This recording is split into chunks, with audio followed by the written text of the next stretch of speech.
وسيكون اقوام يحبون يدعون حبنا.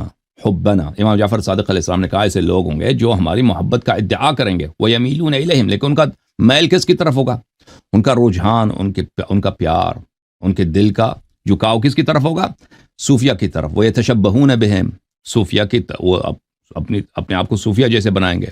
ويلقبون انفسهم، اور القاب دیں گے آپ کو کہ یہ بہت بڑا عارف واصل ہے، پتہ نہیں کیا.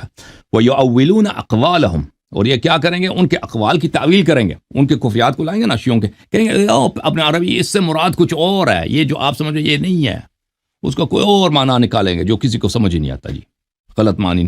اس کا ابن عربی کا جو میں عرض کرتا ہوں، ابن عربی کا کفر بہت واضح ہے، اس کا تعویل نہیں ہو سکتا.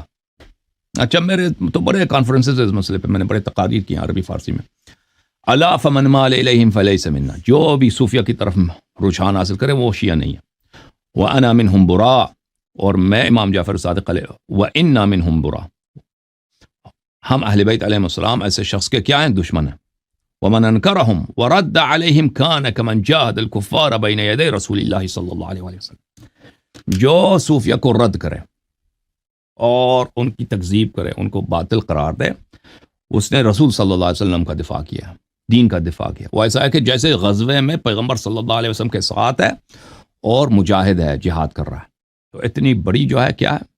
فضیلت ہے صوفیہ کو رد کرنا. سمجھ میں آئی نا بات آپ کو؟